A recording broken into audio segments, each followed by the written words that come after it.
Walt Disney, um homem que literalmente transformou sonhos em realidade. Walter Elias Disney, ou simplesmente Walt Disney, nasceu em 5 de dezembro de 1901 em Chicago. Nascido em uma família de imigrantes, seu pai tinha ascendência irlandesa e sua mãe alemã e inglesa.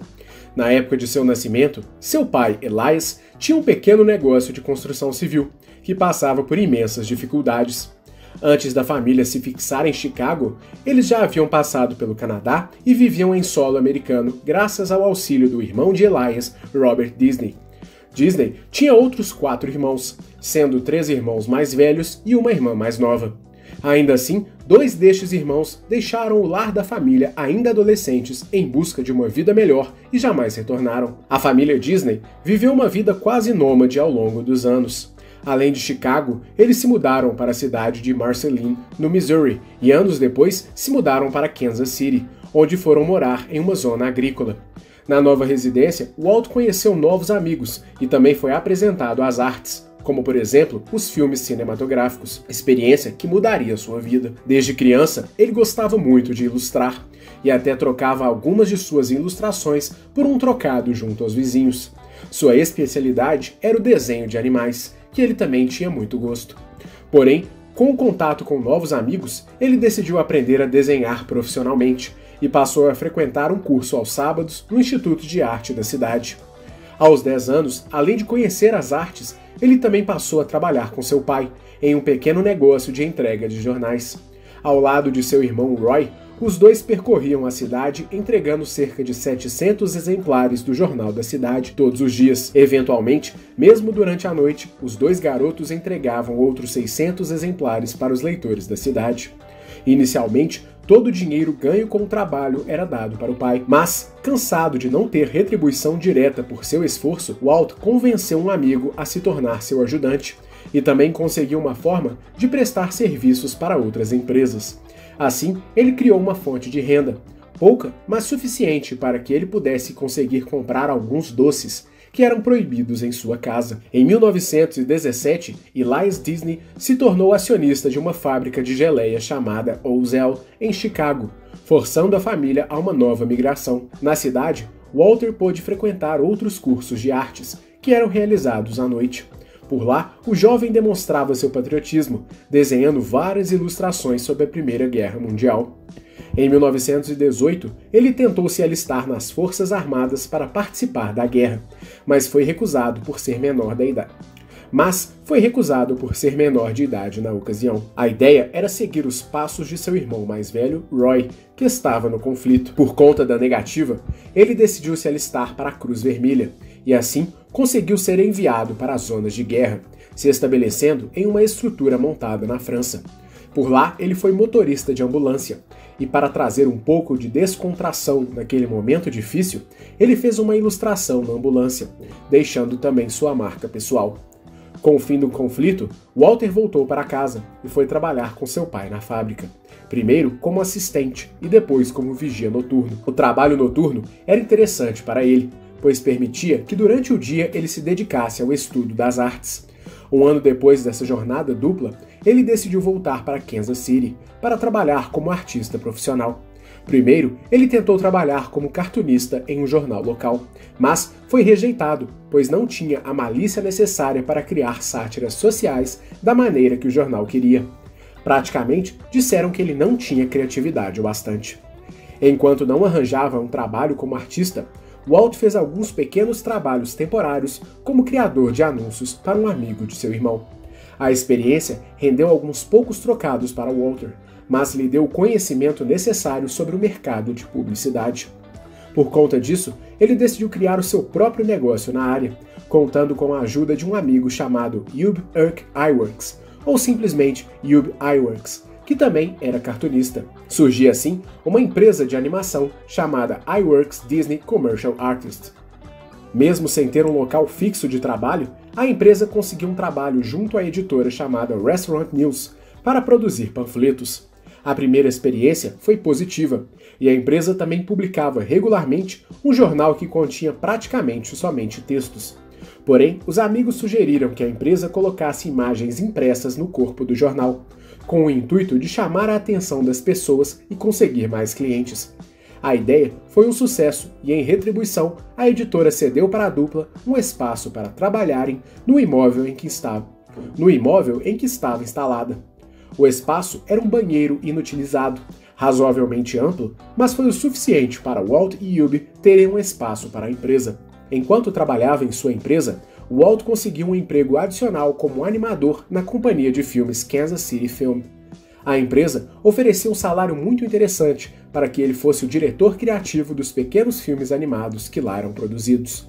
Na companhia, Disney teve um aprendizado enorme sobre animação e sobre a produção de anúncios animados, e vislumbrou que aquele trabalho poderia ser o seu novo negócio em um futuro próximo. Decidido a tornar a nova ideia um negócio, ele estudou bastante e se inspirou em um livro chamado Animated Cartoons, do autor Edwin G. Lutz, para criar sua primeira empresa de animações, a Leffel Grand Studio, em 18 de maio de 1922.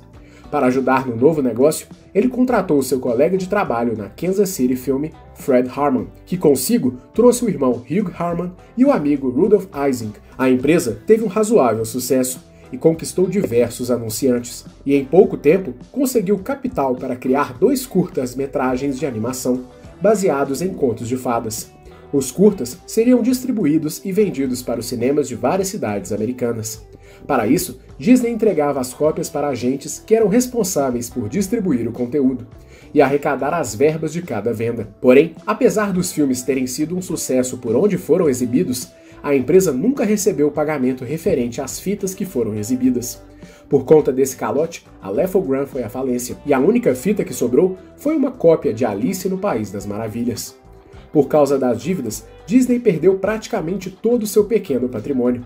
Só lhe restaram algumas roupas velhas, e ele praticamente não tinha dinheiro para comprar comida. A situação de Disney era tão periclitante que ele não tinha mais nenhum sapato social para poder trabalhar, já que o único que tinha estava em posse de um sapateiro, que o reteve, pois Walt não podia pagar o conserto.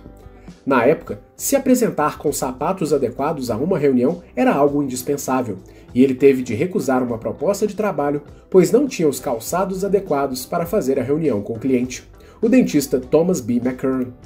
Thomas queria que Disney produzisse um pequeno vídeo sobre a importância do cuidado da saúde dentária, e após descobrir o motivo da recusa de Disney, lhe deu o dinheiro para o conserto dos sapatos, e mais um aporte de $500 para a produção do vídeo que queria, uma quantia substancial na época. Com o dinheiro, Disney poderia produzir o vídeo, mas não conseguia pagar todas as suas dívidas na ocasião. O valor lhe deu oxigênio para continuar trabalhando em novas peças. Inclusive, outro trabalho para o mesmo dentista, que consistia em uma peça animada e também uma exibição ao vivo, idealizada por Disney. Graças a essa ajuda inesperada, Walter conseguiu colocar em ordem sua vida financeira, conseguindo novos trabalhos e o dinheiro necessário para ter uma nova experiência: deixar Kansas City rumo a Hollywood, na Califórnia, onde seu irmão estava residindo. A sua passagem por Hollywood seria breve, pois o intuito era ajudar Roy, que estava com tuberculose. Mas, chegando na terra do cinema, os planos mudaram. Em julho de 1923, ele chegou em Hollywood, onde poderia aprender muito sobre a indústria cinematográfica. Com apenas $40 no bolso, uma bobina do filme conceito de Alice no País das Maravilhas e uma camisa social na mala. Sem conseguir trabalho por lá, ele se juntou ao irmão Roy e decidiu criar o seu próprio trabalho. Juntos, eles registraram a empresa Disney Brothers Cartoon Studio. Primeiro, eles pegaram emprestada a garagem do tio deles, Robert Disney, o mesmo que havia ajudado a família décadas antes. Por lá, eles convidaram uma atriz mirim chamada Virginia Davis para gravar um filme sobre a obra Alice no País das Maravilhas. Até então, ela já fazia pequenas apresentações na cidade. E assim, com a ajuda de 2 ajudantes contratados, Walter e Roy criaram uma série de pequenos filmes sobre a obra, que seria batizada de Alice Comedies. Roy foi o operador de câmera e Walter o responsável por fazer a animação da produção. Para distribuírem os vídeos, eles conseguiram um contrato com a agência Margaret J. Winker, de Nova York. Com o pagamento pelo contrato, Walter conseguiu um escritório e pôde contratar 2 auxiliares: o animador Rollin Hamilton e o amigo e ex-sócio Ub Iwerks. Tempos depois, a equipe cresceu e ele pôde recontratar Hugh Harman e Rudolph Ising, que anos depois criaria a Warner Bros. E o estúdio MGM. Além dos dois ex-funcionários, ele contratou uma moça chamada Lillian Bounds, que seria responsável pelas tintas da empresa. Meses depois, Lillian se tornaria esposa de Walter. Apesar do retorno imediato, a série Alice Comedies perdeu sua atriz principal, que não queria mais participar da produção, e também perdeu apelo junto aos distribuidores. Na ocasião, as peças contendo pessoas não estavam mais em alta, e a moda eram os personagens animados, como o gato Félix. Disney até tentou criar um similar, chamado Julius, que interagia na série da Alice, mas que nem de longe teve o mesmo sucesso do concorrente. Na mesma época, a empresa recebeu uma proposta para criar um personagem animado para a Universal Pictures, por intermédio do produtor Charles Mintz. E assim, UB Iwerks desenhou o Coelho Osvaldo, ou também conhecido como Osvaldo, o Coelho da Sorte, um personagem que seria o protagonista de uma animação que tinha outros 26 personagens. O projeto foi um sucesso e se tornou bastante popular. Entretanto, quando Disney se encontrou novamente com Charles Mintz para discutir uma verba maior para continuar a produção da animação, o produtor ofereceu um valor inferior ao acertado anteriormente, o que fez com que Disney ficasse ultrajado. Por virtude do contrato, os direitos sobre o coelho eram da Universal, e Disney decidiu por não continuar a produção da animação. De sua equipe, o único fixo era UB Iwerks, e por conta da readequação, os demais desenhistas foram dispensados. Sem norte, Disney decidiu apostar tudo em um novo personagem. A ideia é que ele fosse um animal que inspirasse carinho e admiração. Para isso, ele pediu a UB Iwerks que desenhasse uma série de bichos em busca daquele que fosse o animal perfeito para uma futura animação. Ainda assim, mesmo após várias tentativas, nenhuma era o que Disney queria. E o jeito foi recorrer a um antigo desenho feito por Hugh Harman na época da Lefogram, um camundongo. A ideia inicial era que o personagem se chamasse Mortimer, mas, graças a Lillian Disney, o nome do personagem mudou para Mickey. Apesar de não ter sido desenhado pelo próprio Disney, a personalidade de Mickey foi toda criada por ele, e em boa parte era um reflexo do próprio Walt Disney, que era conhecido como uma pessoa extremamente tímida, apesar de ter moldado uma persona pública como um apresentador de ideias e dono de um estúdio de filmes. O personagem seria a base de uma nova animação, e quando recebeu áudio, foi dublado pelo próprio Walt Disney, que assim o fez até 1947. Mickey se tornaria um dos personagens mais famosos do mundo anos depois, mas as duas primeiras animações que continham o rato foram um enorme fracasso. Além de não terem chamado a atenção do pequeno público que viu a exibição inicial da obra, o desenho também não conseguiu um distribuidor. Por conta disso, as duas primeiras animações foram engavetadas. Desde a primeira delas, chamada de The Plane Crazy, Mickey já contracenava com sua esposa Minnie Mouse. Mas Disney não desistiu e decidiu apostar suas economias na compra de um moderno sistema de som, capaz de criar o áudio para suas animações, que até então eram totalmente mudas. A adição do som fez com que o terceiro vídeo do Mickey fosse um sucesso enorme. Chamado de Steamboat Willie, a criação de 1928 tinha apenas 7 minutos e 42 segundos, mas foi o tempo suficiente para mudar todos os rumos da companhia. Além de ter um enorme sucesso com o terceiro filme, Disney adicionou o som para as duas primeiras produções, trazendo uma nova percepção do público que passou a enxergar valor nas obras, impulsionando a produção posterior de 75 curtas de animação entre 1929 e 1939, que contavam com a presença do personagem. Em 1930, Disney celebrou um contrato de parceria com a Columbia Pictures, que distribuiria a nova série de vídeos do Mickey. O contrato durou apenas um ano e foi substituído por uma parceria com a United Artists. Na mesma época, o trabalho contínuo quase matou Disney, que sofreu um mal súbito por conta da quantidade exagerada de trabalho. Após um pequeno período de férias, ele voltou com força total. E em 1932, Walt conheceu o engenheiro Herbert Thomas Collins, que introduziu o conceito de câmera de 3 cores, chamada Technicolor. Com a ajuda da invenção, Disney fez o curta-metragem Flores e Árvores, totalmente em cores. O filme foi um sucesso. Ele rendeu o Oscar de melhor curta-metragem. Graças à tecnologia, as histórias do Mickey também foram relançadas em versão colorida. O sucesso fez com que novos filmes fossem lançados, como Os Três Porquinhos. O filme foi um enorme case de sucesso, rendendo 11 vezes mais o valor investido para sua criação, e mais um Oscar para o estúdio. Os prêmios e o lucro gerado pelas obras fizeram com que o estúdio contratasse outros 10 funcionários, escolhidos a dedo pelo próprio Disney, a partir de um concurso com mais de 6 mil interessados. Ainda assim, os escolhidos tiveram que ser ensinados pessoalmente pelo próprio empresário para conseguirem criar as animações do estúdio, até então inovadoras para a época. O esforço em inovação era o mantra, e o projeto seguinte seria um divisor de águas: Branca de Neve e os Sete Anões. Na ocasião, o filme seria o primeiro desenho totalmente animado em um longa-metragem. Porém, o custo inicial seria de $500 milhão em valores da época, um valor absurdo e referente ao dobro do custo anual do estúdio. Até Roy Disney achou espantoso o custo de produção, mas Walt não desistiu. Para dar vida ao longa, ele recorreu a um empréstimo bancário, que poderia lhe custar tudo aquilo que havia construído.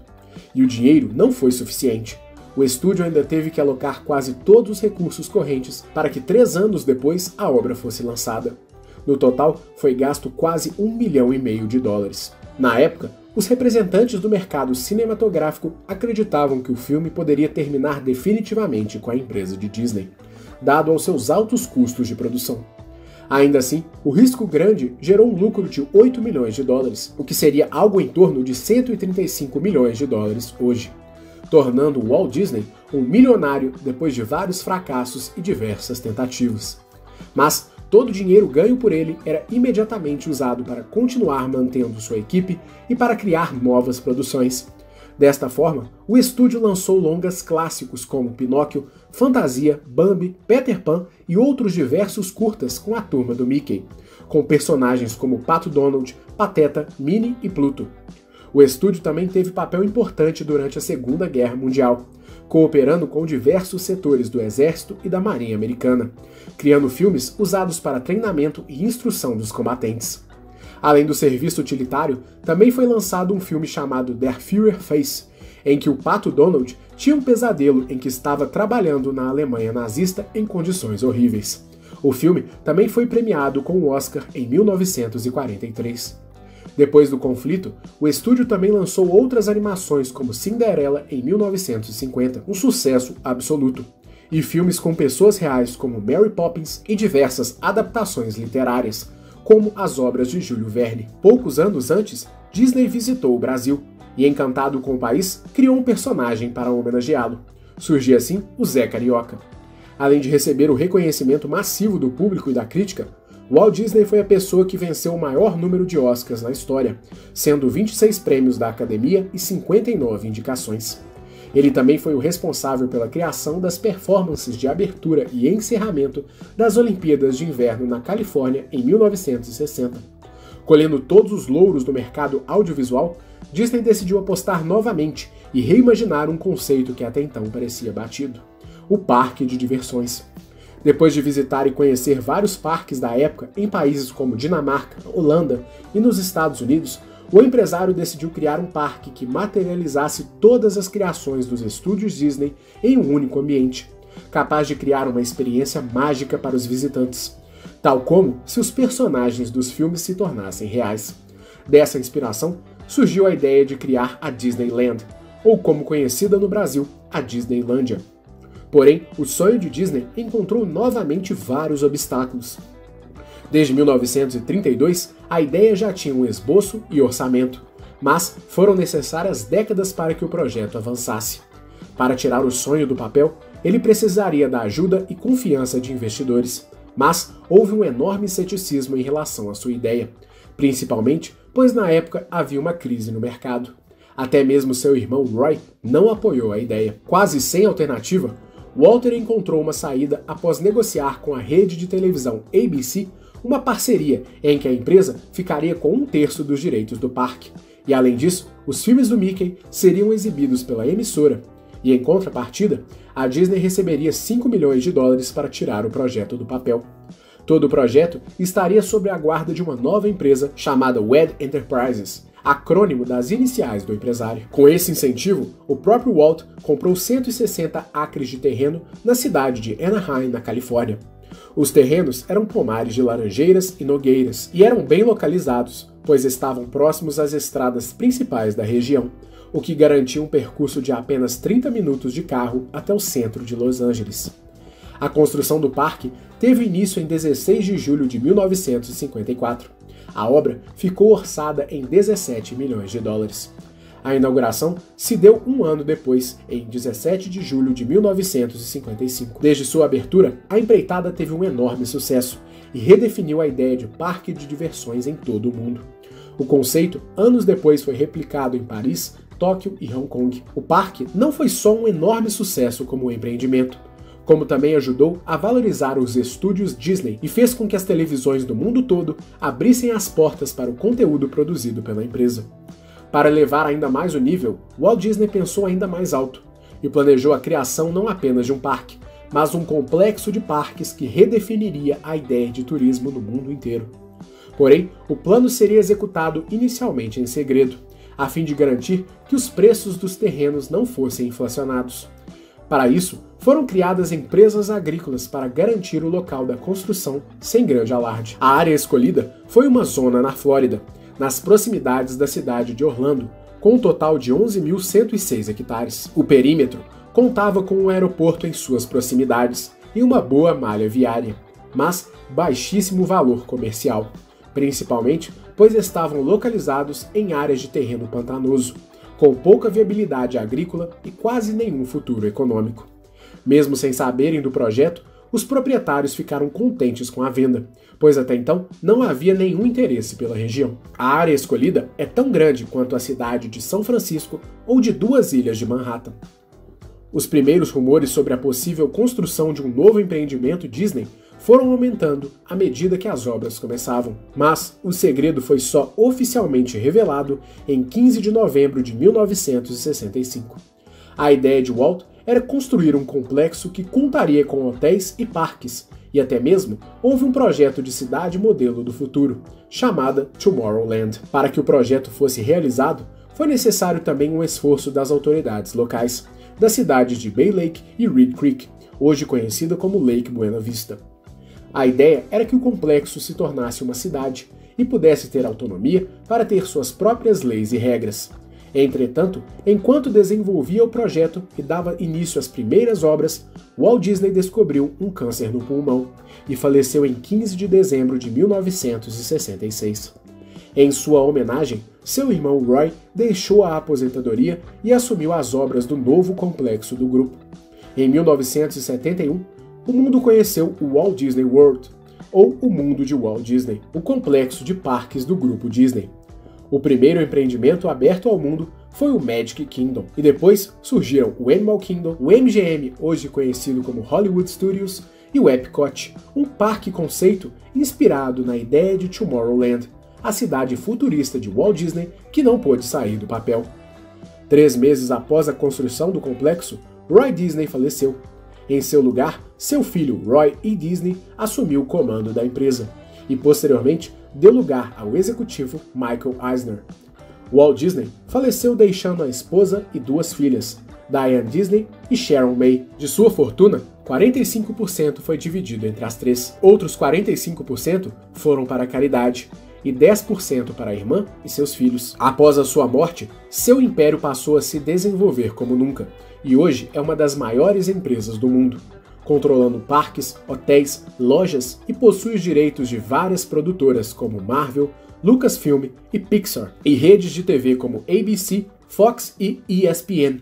Atualmente, a empresa possui um valor de mercado superior a 186 bilhões de dólares. Por conta de todos estes feitos, Walt Disney é um dos maiores empreendedores de todos os tempos, e mais uma história de sucesso que merece ser contada em nosso canal. Lembrando que estamos produzindo diversos conteúdos gratuitos sobre empreendedorismo em nosso canal. Para continuar recebendo o nosso conteúdo gratuito, se inscreva em nosso canal e acione o sininho das notificações para receber as nossas atualizações. Esperamos que você tenha gostado, um grande abraço e até a próxima!